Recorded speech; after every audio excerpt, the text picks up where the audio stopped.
The dbrand Killswitch 2 case is quickly becoming one of the most popular and talked about accessories for the Nintendo Switch 2. And after spending some serious time with it, I can see why. If you play handheld often, this might just be the upgrade that your fingers and your sanity have been waiting for, but it's not without its quirks. After weeks of testing, I'm loving the comfort and protection it provides, but the required dock adapter introduces a trade-off that not everyone wants to deal with. Is the added bulk, install process, and the unique dock setup worth comfort and style? Let's get into it.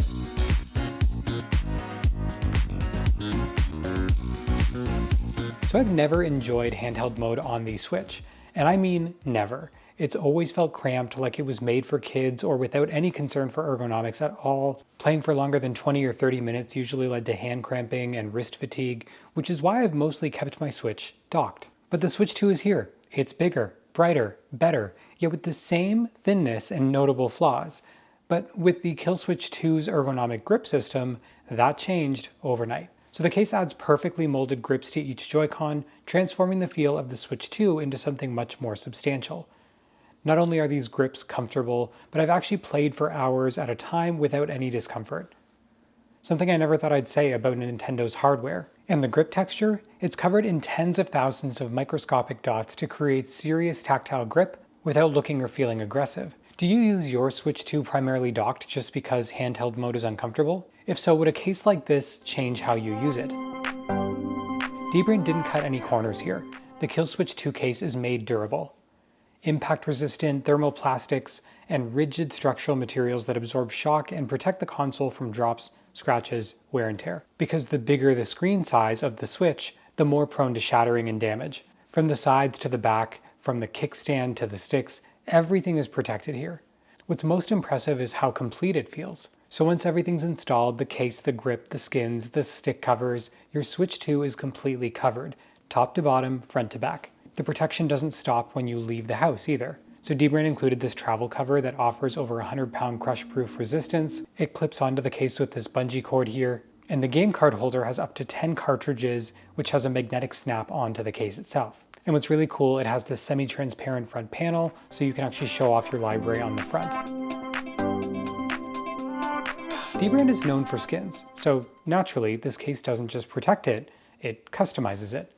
So they sent me 5 different Joycon skins to try out, and I landed on the red and blue colorway, a vibrant and perfectly matched color set that pairs beautifully with the Killswitch case. They were easy to apply, they literally took less than a minute, and that is saying something for someone who hates applying skins and screen protectors. Super easy. And it adds this subtle but premium finish to the entire build. I also tried the Area 51 classified skins, which look great and include texture and raised patterns, which are really cool. So it's really hard to find a case that actually improves the aesthetic of your device, but this one does. If you care about the visual style of your console, these skins are worth checking out. I've linked my favorite combos down in the description. Are you into Switch skins or do you prefer a more minimal look? Drop a comment with your favorite skin design. I am curious to see what's trending. Now here's where things get a bit tricky. The Killswitch 2 case does not fit the standard Switch 2 dock, at least not out of the box anyway. That's why dbrand included a custom dock adapter that attaches to your existing dock and essentially acts as this pass-through. Still supports 4K 60 pass-through via USB-C, preserves the dock's original functionality and cooling, and even acts as sort of a display stand for your console when it's not in use. On paper, it's a smart workaround, but in practice, it is kind of a trade-off. So now you have to use a specific dock adapter to make the case work with your dock. That means more steps when setting it up and less flexibility if you ever take your Switch 2 to somebody else's house or swap between multiple docks. You know, it's a wild choice on their part and one that I can see being a deal breaker for some people. But other cases aim to sort of fit that original dock. But you got to understand how all these different manufacturers are approaching this. Other cases are aiming to fit the original dock, but then sacrificing protection or structural integrity to do that. dbrand chose protection over convenience, and honestly, that's probably the right call here, but it's still not ideal. So here's the question. Would you sacrifice a bit of dock compatibility for better handheld comfort and full protection? Let me know. I think there's going to be a lot of different opinions here. So I want to take a second to address the most significant and controversial problem of the dbrand Killswitch. So the problem is that using this case and these grips leads to a weaker connection of the magnets that hold onto the Joy-Cons of the Switch 2. I first noticed this when I was playing in Handheld, and I noticed a bit of flex back and forth while I was playing. At the time, it wasn't a deal breaker, but I did feel like the Switch 2 was less secure than I originally thought. Some people have said that if they lift their hand off of the Switch and temporarily use one hand to grab something else, it was possible that the Joy-Con would just completely detach from the Switch. Now, this hasn't totally been my experience. Don't get me wrong, it does feel like it's less secure and you can see the gap, but in my case, it's not falling off most of the time. This is a problem that's going viral right now and leading to a lot of cancellations. It actually got big enough that dbrand put out this massive statement about how they're troubleshooting the issue, what they're doing to change the production practices. They indicated that this is only an issue when the weight of the Switch rests in just one Joy-Con and that this isn't how people play Switch.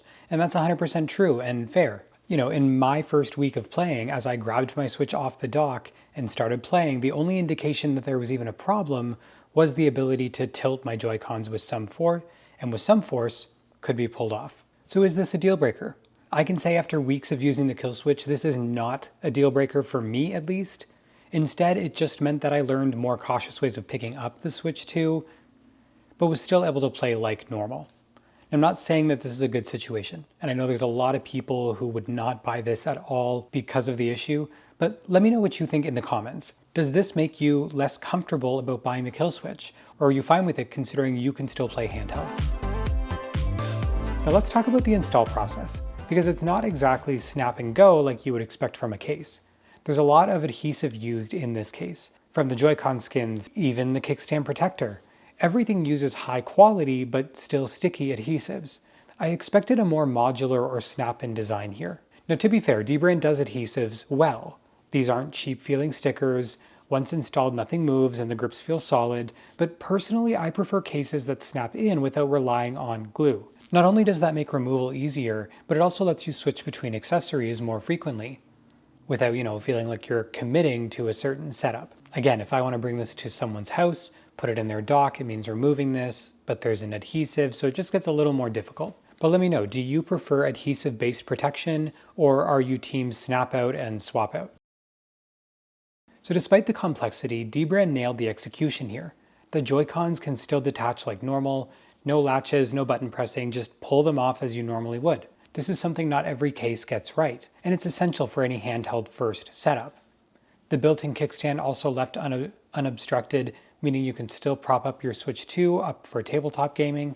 And if you're like me and you love local multiplayer, that's a big win. These stick grips also enhance aim for controls for games, adding height and texture without getting in the way. So after weeks of testing, here's my final take. The dbrand Killswitch 2 is easily one of the most premium, well-designed, and thoughtfully engineered cases that you can buy for the Nintendo Switch 2 right now. If you primarily play in Handheld, it is a no-brainer here. The comfort is unmatched, the protection is top tier, and the added customization is just kind of the cherry on top here. But the required dock adapter might be too much of a compromise for some. It adds a layer of complexity that casual users might just not want to deal with, especially if you dock frequently, use multiple docks in different rooms or homes. That said, I still recommend it, because when it comes to handheld use, where the Switch often fails or falls short for adult hands, the Killswitch 2 makes a huge difference. And I genuinely enjoy using my Switch more now that I have this setup. So now I want to hear from you. Do you prioritize handheld comfort or dock convenience? Would you be willing to use a custom dock adapter if it meant getting better ergonomics here? And have you tried any other Switch 2 cases that come close to this level of quality? Drop your comments down below, and if you're thinking about picking up the Killswitch, I've linked everything I've used in the description down below. Don't forget to share this with someone who just picked up a Switch 2. I've got more tech reviews and accessories coming soon, so stay tuned for that. As always, thank you guys so much for watching, and I'll see you in the next one.